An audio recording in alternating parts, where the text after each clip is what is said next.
तो विनोद जी, मैं आपसे इस सहिष्णुता पर, बड़ी देरी से आई आपके पास, इस सहिष्णुता पर कि प्रधानमंत्री जवाहरलाल नेहरू थे तो किसी कार्टूनिस्ट ने गधा बना दिया प्रधानमंत्री को, और प्रधानमंत्री ने पलटकर फोन पर पूछ लिया कि भाई इस गधे के साथ चाय पीना पसंद करेंगे क्या। अटल बिहारी वाजपेयी से बाकायदा प्रेस कॉन्फ्रेंस में पूछ लिया गया, बताइए मिसेस कॉल का क्या हाल है, बोले कश्मीर जैसा मसला है। और अभी बहुत सारे और एग्जाम्पल मैं दूंगी, ये सहिष्णुता घटती जा रही है। नेहरू जी के तो बहुत सारे उदाहरण हैं, अटल जी के बहुत सारे उदाहरण हैं। नेहरू जी का उदाहरण तो ये भी है कि वो पार्लियामेंट के अंदर जा रहे थे तो चर्चिल चेम्बरलेन नहीं दिल्ली में पार्लियामेंट में घुस रहे थे तो एक महिला ने, बुजुर्ग महिला ने उनका गिरबान पकड़ लिया और पूछा कि जवाहरलाल, तू तो कहता था आज़ादी मिल जाएगी, आज़ादी कहाँ मिली। तो उन्होंने मुस्कुराते हुए कहा कि आपने देश के वजीर आजम का गिरबान पकड़ लिया, इससे ज़्यादा आज़ादी चाहिए क्या, यही तो आज़ादी है। तो मतलब वो उस तरह से चीज़ों को देखता। अटल जी का तो मैं अपना एग्जाम्पल बताता हूँ। लखनऊ में मैं था, अटल जी वहाँ सांसद थे, प्राइम मिनिस्टर 12 दिन के रह चुके थे, उसके बाद की बात है। और वो एक प्रकरण ऐसा आया कि मैंने एक बड़ी सख्त स्टोरी लिखी। और जब बीजेपी ने कल्याण सिंह सरकार बचाई थी कांग्रेस और बीएसपी को तोड़ करके, उसमें तमाम ऐसे लोगों को मंत्री बनाया था जिनका आपराधिक इतिहास था और उनके खिलाफ बड़े गंभीर मुकदमे थे। तो मैंने वो स्टोरी लिखी और उसमें अटल जी चूंकि शपथ ग्रहण समारोह में शामिल थे राजभवन में, तो मैंने उसमें लिखा कि देश के संसद के स्वर्ण जयंती सत्र में राजनीति के अपराधीकरण के खिलाफ सबसे शानदार भाषण देने वाले देश के वरिष्ठ नेता और पूर्व प्रधानमंत्री अटल बिहारी वाजपेयी बहुत ही लाचार होकर के सब देख रहे थे जब इतने अपराधी किस्म के लोग ले रहे थे, और पूरी स्टोरी लिखी।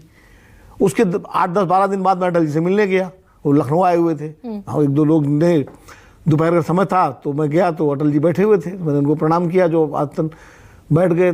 तो एक नेता थे बीजेपी के जो हमें ले गए थे जिनके साथ, उन्होंने, अटल जी चुपचाप रहे तो उन्होंने कहा कि विनोद जी आए हुए हैं, विनोद अग्निहोत्री जी नवभारत टाइम्स वाले। तो अटल जी ने आंखें खोली, मुस्कुरा कर कहा कि हाँ जानता हूँ पंडित जी को, यार चिकोटी तक तो ठीक है लेकिन कभी कभी नोच लेते हो। मुस्कुरा कर कहा। मतलब एफआईआर तो दर्ज नहीं हुई ना। नहीं, और आगे सुनिए ना, मैं सकपका गया भाई, अटल जी थे, देश के पूर्व प्रधानमंत्री हो गए थे और उसके बाद में प्रधानमंत्री बने वो।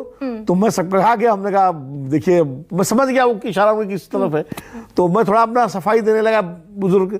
तो उन्होंने हंसते हुए कहा, भाई पंडित जी कोई बात नहीं, कोई लड्डू खिलाओ पंडित जी को, कैंटीन से मंगाओ, देखो क्या है। और फोन करके जो साथ में बैठे हुए उन्होंने मंगाया। तो अटल जी का तो ये था, अटल जी तो इसलिए उन नेताओं की बात आप छोड़ दीजिए, वो अब इतिहास भी हो गया। आज की तारीख में तो पत्रकार अगर मिड डे मील पर खबर छाप दें तो एफआईआर हो जाती है। मिड डे मील पर खबर छापी, एफआईआर हो गई। क्वारंटीन सेंटर पर बदइंतजामी की खबर छापी तो एफआईआर हो गई। स्कूल में छात्रों ने झाड़ू लगा दी, उसकी घटना को रिपोर्ट कर दिया तो 6 पत्रकारों के खिलाफ एफआईआर हो गई। एक सुनील व्यास जी को मैं सुन रहा था, उनका ये शिवसेना का तरीका है। अब ये अपने जो यूबीटी के प्रवक्ता हैं सुनील जी, कभी एक ही पार्टी में थे। मुझे आज ही एक मराठी पत्रकार ने बताया, बड़ी शायद संदीप उस बात की पुष्टि करेंगे, आनंद दिघे साहब जो थे वो शिवसेना के वरिष्ठ नेता थे थाने के, और शिंदे जी उनके शिष्य माने जाते हैं। आनंद दिघे जी के खिलाफ एक कार्टून बनाया मराठी के किसी अखबार के संपादक ने, बड़ा तीखा कार्टून था। आनंद दिघे जी ने उनको फोन किया और उन्होंने कहा भाई ये कार्टून आपने बनाया है या मुझे भेंट कर दीजिए। तो पत्रकार घबरा गए, डर गए कि भाई शिवसेना का तरीका है मैं जाऊंगा मेरी पिटाई हो जाएगी, तो गए नहीं। दूसरे दिन फिर उनको फोन आया कि भाई आप आइए, मैं आपको बुला रहा हूँ, मुझे वो कार्टून चाहिए। और आनंद दिघे ने कहा, आनंद दिघे जी ने, और उनको उसको इनलार्ज करके लाइएगा।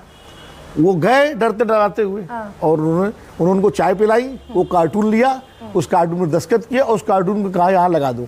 ये मुझे आ जाएगी समीर चौगाकर ने बताया, जो बड़े जानकार मराठी पत्रकार हैं। तो मतलब ये शिंदे जी के गुरु थे, शिंदे जी, तो वो भी शिवसेना के संस्थापकों में से एक थे। अब पता नहीं भाई व्यास जी कौन सा तरीका बता रहे हैं। तो अब अब तो सरकार है। हाँ, लेकिन क्या विनोद जी, हम रिकॉल जब कर रहे हैं उस पूरे समय को, तो आगे ये इंटॉलरेंस और बढ़ता हुआ दिखेगा, या वो अटल बिहारी वाजपेयी का और इंदिरा गांधी, भाई जेएनयू में प्रदर्शन किया छात्रों ने, इस्तीफा दो इंदिरा गांधी भाई जेएनयू के वाइस चांसलर के तौर पर। इंदिरा गांधी कार से उतर गई, बाकायदा सीताराम येचुरी का पूरा ज्ञापन सीताराम येचुरी ने पढ़ा और सुना उन्होंने खड़े होकर। वो दौर लौटेगा क्या, या अभी ये इंटॉलरेंस जो महाराष्ट्र में तोड़फोड़, ये और बढ़ता हुआ दिखेगा? इंदिरा जी का एक उदाहरण और मैं बता दूंगा आपको। कह दीजिए जल्दी से। भारतीय जनता पार्टी एक बहुत वरिष्ठ नेता है, नाम इसलिए नहीं लूंगा, पता नहीं उनको असहजता ना हो जाए। वो पार्लियामेंट में थे, इंदिरा जी प्रधानमंत्री